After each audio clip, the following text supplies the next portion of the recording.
अस्सलाम वालेकुम। Entry test preparation mathematics और सीक्वेंस एंड सीरीज का नेक्स्ट पार्ट आपके सामने हाजिर है और तरतीब के लिहाज से 16 पॉइंट आपके सामने आ चुका है और इसमें लिखा हुआ है how many terms of the geometric series. आगे सीरीज दी हुई है आपको, must taken to have their sum equal to 341। अब ये है कि आपको ज्योमेट्रिक सीरीज का एक सीक्वेंस दिया हुआ है जो कि बिल्कुल ही सिंपल सा एक पॉइंट आपको लाजमी इस तरह के पॉइंट आपको केयू वगैरह में मिल जाते हैं। तो ज्योमेट्रिक सीरीज का फॉर्मूला लगाते हुए नंबर 16 के ऊपर बात कर रहे हैं। तो यहाँ पे बात हो रही है आपके सम की। तो अब याद रखें कि इसके अंदर जो है आपको दो चीजें चाहिए होती हैं। ए क्या है, सीक्वेंस की जो पहली टर्म होती है वो ए कहलाती है जो कि फर्स्ट टर्म है, और उसके बाद रेशियो चाहिए होता है और रेशियो आपको मिलता है जैसे ही हम सेकंड टर्म को फर्स्ट टर्म से डिवाइड करते हैं तो आपके पास रेशियो आ जाती है जो कि सिंपल 4 आपके पास रेशियो आ जाएगी। और उसके बाद ये आपसे पूछा जा रहा है, देखिए फॉर्मूले का रूल होता है कि 4 एलिमेंट हो तो 3 आपको मालूम होने चाहिए। सम आपको दिया हुआ है और यहाँ पे दो फॉर्मूले होते हैं सम के लिहाज से, ज्योमेट्रिक प्रोग्रेशन के लिहाज से और सीरीज के लिहाज से या प्रोग्रेशन के लिहाज से कह ले। तो यहाँ पे जो फॉर्मूला है, अगर आपका रेशियो 1 से बड़ा होता है तो फॉर्मूला कुछ आपके पास इस तरह से होता है कि S N is equal to A, R की पावर एन पहले आ जाता है, -1 बाद में हो जाता है, जबकि अगर लेस देन हो तो 1 माइनस आर की पावर एन हो जाता है और यहाँ पे आर -1 है। अब उन्होंने एस एन भी आपको दे दिया हुआ है कि भाई सम 341 है जो कि यहाँ पे आ जाएगा। उसके बाद ए आपके पास 1 टर्म है यानी 1 है और टर्म नंबर भी फर्स्ट है, और जहां तक आर की बात है तो 4 की पावर एन है, तो आपने एन ही मालूम करना है, -1 है। और नीचे बात की जाए तो यहाँ पे 1 में से कॉमन रेशियो आपका 4 में से 1 लेस करेंगे तो आपके पास 341 यहाँ पे लिखा हुआ है।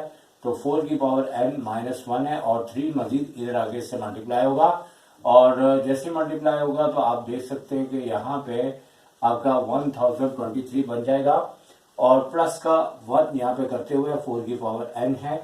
अब यहाँ पे 1024 है, तो अब हमें देखना है कि 4 की क्या पावर हो कि 1024 आ जाता है। तो यहाँ पे आप देख सकते हैं 4 को 5 टाइम मल्टीप्लाई करें तो देख लेते हैं कि हमारे पास क्या बन जाता है, क्योंकि केयू में कैलकुलेटर की परमिशन नहीं होती। तो ये 16 बन रहा है और ये इसके साथ 64 हो जाएगा। अब 64 को मजीद 4 से मल्टीप्लाई करते हैं तो देख लेते हैं यहाँ पे आपका 16 है, तो यहाँ पे यानी आप इस तरीके से कैलकुलेशन करेंगे कि आपको बताया जा रहा है 256 है, मजीद 4 से मल्टीप्लाई करेंगे तो आपको पता लग रहा है कि ये बन जाएगा। किस तरह कि यहाँ पे देखा जाए तो 2 है तो 4 5 का आपका 20 है तो 22 बन जाएगा। तो बिल्कुल वो फिगर आपके पास आ रही है 1024। तो इसका मतलब है कि आपकी 1 2 3 4 5, तो आपने पहले खुद एनालाइज करना कि क्या पावर हो 4 की कि ये बन जाए। तो चूंकि अगर कैलकुलेटर नहीं होगा तो आपको अंदाजे की बुनियाद पे करना होगा। तो 4 की पावर 5 आया और यहाँ पे n है तो 4 से 4 कैंसिल हो गया। इस तरह से n का आंसर आपके पास 5 आ चुका है। तो ये फर्स्ट पॉइंट था। तो अब है 17 पॉइंट जो कि बिल्कुल ही आसान है और ये भी पेपर के अंदर आया हुआ है किसी ना किसी एंट्री टेस्ट के अंदर। तो यहाँ पे हमारे पास 1 का स्क्वायर, 2 का स्क्वायर, 3 का स्क्वायर सीरीज दी होती है, और याद रखें कि 1 2 3 1 डिफरेंस के साथ चलता है, या तो इनकी पावर 1 1 होती है या फिर 2 2 या फिर 3 3। तो आपको ये तीनों आने चाहिए और बुक के अंदर ये मौजूद है और आपको मिल जाएगा। तो यहाँ पे आपने इस 10 टर्म का सम बताना है, ठीक है। तो यहाँ पे फॉर्मूला आपको इससे रिलेटेड पता होना चाहिए। अगर आप इसका सम मालूम करें तो यहाँ पे इस सीक्वेंस का जो सम है, और इसका फॉर्मूला बुक में जिस तरह से लिखा होता है वो इस तरह से करके लिखा होता है, सिग्मा एन उसका। तो यहाँ पे फॉर्मूला होता है n 2n प्लस का 1 और n+1/6। तो अब यहाँ पे वैल्यूज को लिखने के बाद हमें मालूम करना होगा कि इसका आंसर क्या आएगा। तो याद रखें कि n तो यहाँ पे 10 दिया हुआ है और यहाँ पे 2 × 10 प्लस का 1 और 10+1, तो नीचे 6 है तो 10 मल्टीप्लाई आपका 21 हो जाएगा। फिर यहाँ पे 11 है और जैसे ही आप इसे सिंपल डिवाइड करेंगे तो आपके पास इसका आंसर 385 आ जाएगा, क्योंकि इसको कैलकुलेट किया हुआ है। अगर टाइम बचाने के लिए आप अगर चाहे तो कैलकुलेटर से चेक कर लीजिएगा, यही इसका आंसर होगा। और इसके बाद नंबर 18 के ऊपर आ जाते हैं। तो 18 जो पॉइंट्स दिया गया है वो देखते हैं कि किस टाइप का है। तो 18 के अंदर भी जो है वो बिल्कुल ही सिंपल सा पॉइंट दिया हुआ है, the formula of harmonic mean between two numbers A and B is, formula harmonic mean का आना चाहिए तो वो है 2ab upon a plus B. अब चूंकि अर्थमेटिक मीन का भी होता है, मैं वो भी आपको लिख देता हूँ, a प्लस बी अपॉन 2। इसी तरह ज्योमेट्रिक मीन का भी होता है तो plus minus under root A B. तो ये मैंने तीनों लिख दिए हैं। फिलहाल इस पॉइंट का जो आंसर है वो हार्मोनिक मीन के लिहाज से ये है, लेकिन ये बिल्कुल यानी इंटर के भी पेपर में अगर आता है तो बच्चे बड़े खुश होते हैं कि बहुत सिंपल सा है। तो 19 पॉइंट भी आपसे डिस्कस करते हैं। तो 19 पॉइंट में लिखा हुआ है the 12th term of H P is 1/5। तो अब साथ में नोट करते जाते हैं कि एच पी के अंदर आपको 12 टर्म दी जा रही है जो कि 1/5 है। अब आगे 19 टर्म दे दी है, तो 19 टर्म अगर आपको दी है तो एचपी की बात हो रही है तो वो 3/33 जो है ना थोड़ा सा दाल में काला नजर आता है, क्योंकि ऐसा नंबर 3 के टेबल में ऑलरेडी आ रहा है तो ये शॉर्ट हो सकता है। अब बाज का जो है वो कोई ना कोई एमसीक्यूज में 2-3 पॉइंट ऐसे होते हैं जो कि गलत हो जाते हैं, और इसे भी याद रखें कि इस तरह से बहरहाल आपको जो भी उसका रूल ऑफ रेगुलेशन है वो फॉलो करना होगा। लेकिन बालगत अकल के ऊपर भी देते हैं, क्योंकि 3/33 क्योंकि जब कैलकुलेशन विदाउट कैलकुलेटर करेंगे तो उसको शॉर्ट करने के लिए भी हो सकता है ये दिया हो। तो यहाँ पे 3/33 तो गिवन है, लेकिन 3 के टेबल से अगर डिवाइड कर दे तो 1/11 हो जाएगा। और इसके बाद जो है आखिर में लिखा है कि आप वैल्यू पता करें 4th टर्म की। तो 4th टर्म में आपने 4th टर्म को फाइंड आउट करना है। तो याद रखिए कि एचपी को हम एपी के अंदर कन्वर्ट कर लेंगे तो काफी आसानी हो जाएगी।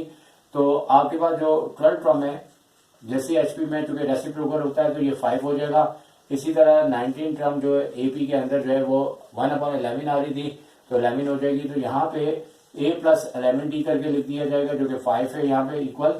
तो 5 में लेस हो जाएगा 11d, और इसी तरीके से यहाँ पे a plus 18d is equal to 11, और a जो है 11 माइनस का 18d।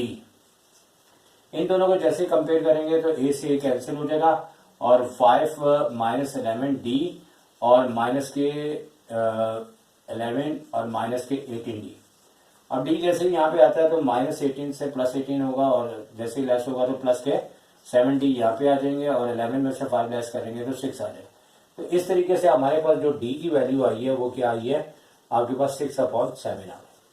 ये पता करना है यहाँ से, यहाँ फिर यहाँ से पता कर लेंगे। तो छोटे छोटे से ये क्वेश्चन ही होते हैं, लेकिन चूंकि एंट्री टेस्ट के अंदर ये जहानत आप में होनी चाहिए। 6/7 किया तो आपको मालूम है कि एलसीएम लेंगे तो यहाँ पे 7 5 से 35 होगा, और 11 को 6 से करेंगे तो 66 आ जाएगा। इस तरीके से यहाँ पे ए जो फर्स्ट टर्म है आपके पास वो आपके पास आ रही है किसमें, माइनस साइन में आएगी, और ए आ जाएगा आपके पास -31/7। तो अब इस तरीके से आपने 4th टर्म एपी के लिहाज से पता करनी है। पहले तो a प्लस 3d होता है, और a आपके पास जो है वो माइनस के अंदर आ रहा है 31/7, और 3 के बाद जो d लेंगे 6/7 है। तो जैसे ही इसका एलसीएम आएगा 7 तो ये माइनस का 31 ही रहेगा, और यहाँ पर ये 18 हो जाएगा, और 18 आपको पता है कि आपके पास जैसे इसको लेस करेंगे तो आपके पास क्या वैल्यू आएगी, तो माइनस के 13/7 इसका आंसर हो जाएगा। ठीक है, आपको दिखाई नहीं दे रहा तो इसको पीछे करके लिख देते हैं। तो यहाँ पे कितना आंसर हो जाएगा, माइनस का 13/7 इसका करेक्ट आंसर होगा। इसके बाद नेक्स्ट पार्ट पे चलेंगे। अब 20 पॉइंट आपको जो दिया हुआ है इसमें लिखा हुआ है द सीरीज -4, -1, 2, 5, 8 इज। अब यकीनी तौर पे इस पे ऑप्शन जो है मैंने नहीं लिखे, लेकिन ऑप्शन यही है कि ये एपी में, जीपी में, एचपी में है, कि एक एजीएस सीरीज भी होती है जो कि कभी बुक पे आती है, कभी निकाल दी जाती है। लेकिन याद रखें कि सीरीज को कभी ऐसे नहीं लिखा जाता, और ये चूंकि आपके जो एंट्री टेस्ट है वहां से सेम टू सेम वहां से ही कलेक्ट किया गया है। तो इधर भी यही बात है कि सीरीज में हमेशा कॉमे नहीं होते, बीच में प्लस माइनस की साइन होती है। और ये भी पॉइंट याद रखें कि प्रोग्रेशन या सीक्वेंस दें तो बीच में कॉमे होते हैं, सीरीज दें तो वो सम से रिलेटेड बात होती है कि उसके अंदर जो है वो बीच में, यानी कि यहाँ पे जो है वो या तो सीक्वेंस लफ्ज आना चाहिए था या फिर प्रोग्रेशन आना चाहिए था। बहरहाल जो भी है हमें इसका आंसर देना है, और सिलसिला कुछ इस तरीके से है कि यहाँ पे एपी हो सकता है, जीपी हो सकता है, एचपी हो सकता है। तो सबसे पहले एपी से ट्राई करेंगे। तो याद रखिए कि एपी के अंदर कोई भी आप यानी हद से ज्यादा अगर आपको टर्म्स दी हैं तो सेकंड टर्म में से फर्स्ट टर्म को लेस करें, कॉमन डिफरेंस कराएगा, कॉमन डिफरेंस अगर इसी तरह आपको थर्ड टर्म में से सेकंड टर्म लेस करनी होगी, फिर उसके बाद एक और लेना जो कि नंबर ज़्यादा है, हो सकता है कि नाउ इन ऑल भी हो कि कोई भी ये सीक्वेंस नहीं है, तो आपको ज़्यादा से ज़्यादा नंबरों को चेक आपने यहाँ पे करना है। अब आपकी जो सेकंड टर्म है कुछ MCQs में देख सकते हैं -1 है, और सेकंड जो है आपके पास -1 है, फर्स्ट -4 है जो कि प्लस का 4 हो जाएगा। इसी तरह यहाँ पे थर्ड टर्म लेंगे तो 2 है तो -1 यानी कि +1 हो जाएगा जो कि आपको सेकंड टर्म है, और फोर्थ टर्म आपकी तरतीब के लिहाज से बन रही है आपकी 5। तो 5 में से हमने लेस करना है, कितना करना है, 2 लेस करना है। लेकिन उससे आगे वाला भी अगर आप अपने ध्यान में देख लेंगे 8 में से 5 लेस करेंगे तो 3 आएगा, जबकि यहाँ पे भी सभी का डिफरेंस 3 आ रहा है। तो देखें कि ये फाइनली डिसाइड हो गया कि ये आपके पास AP है। तो बाल बहुत इतने आसान पॉइंट भी आते हैं, तो मैं ये समझता हूँ कि 100 में से 30 पॉइंट वो होते हैं कि जिन्होंने थोड़ा बहुत भी पढ़ा हो बआसानी ले लेते हैं नंबर। मेन होता है 70% में से, यानी 70 मार्क्स में से आपने मार्क्स लेने होते हैं, और उसमें जहन का दखल होता है। अब उसके बाद 21 पॉइंट हम यहाँ पे ले लेते हैं, ये आपका खत्म हो चुका है। तो 21 पॉइंट के अंदर ये कहा जा रहा है कि GP से रिलेटेड है, कहता है फर्स्ट टर्म 2 है, तो यानी कि फर्स्ट टर्म अगर 2 है तो फर्स्ट टर्म आपको पता है A होती है डायरेक्ट, ठीक है, और GP में भी A होती है, AP सब में A होती है, वो दी है 2 दी है। और इसके बाद कहता है कि आपकी जो 9 टर्म है वो 32 है। तो 9 टर्म में आपको पता है कि अगर बात GP के लिहाज से बात कर रहे हैं तो 9 टर्म में AR की पावर 8 होती है, और वैल्यू आपको दी हुई है उन्होंने कितनी, 32। तो 32 उन्होंने वैल्यूज दी हुई है, और कह रहे हैं कि बताएं कॉमन रेशियो क्या है, यानी R के बारे में कहा है कि R बताएं कि क्या आएगा। तो बहुत ही ईजी है, A तो डायरेक्ट आ चुका है जो कि फर्स्ट टर्म आपकी A होती है। तो सिंपल आपने इसी को ही R मालूम करने के लिए यहाँ पे क्या करना है कि यहाँ पे आपने 32 के नीचे A लेके आएंगे, और A आपको मालूम है कि A आपके पास कितना है, 2। तो 32 को जैसे ही हम 2 से डिवाइड करते हैं तो आपका जो है वो ऊपर 16 आ जाता है। अब R की पावर अगर 8 है तो 2 की पावर आपके पास कितनी होगी, आपके पास 2 की पावर तो काफ़ी ज़्यादा, मतलब 4 बन जाएगी। तो 4 है तो हम इससे कट करेंगे तो आपके पास R का जो है स्क्वायर यहाँ पे बाकी रहेगा, और 2 है तो फाइनली चूंकि कॉमन रेशियो R होता है तो R निकालने के लिए हम R का जैसे ही यहाँ पे स्क्वायर लेंगे तो आपको पता है कि यहाँ पे प्लस माइनस की साइन फौरन लगा दी जाती है और रूट आ जाता है, इससे ये कैंसिल होगा। तो प्लस माइनस √2 इसका करेक्ट आंसर हो जाएगा। तो याद रखें कि कभी कभार कुछ इस तरह के पॉइंट्स पेपर में आ जाते हैं जिनके ऑप्शन जो है वो आपको गलत भी होते हैं, लेकिन आपको बहरहाल अपने तरीके से उसे हैंडल करना चाहिए।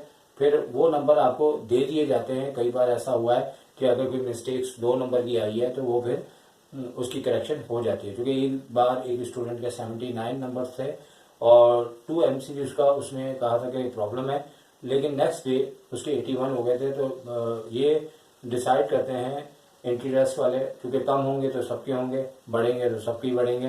तो इसी के साथ आपसे इजाज़त चाहेंगे, नेक्स्ट पार्ट में आपसे मज़ीद इसके ऊपर बात करेंगे। उस वक्त तक इजाज़त दीजिए, अल्लाह हाफिज़।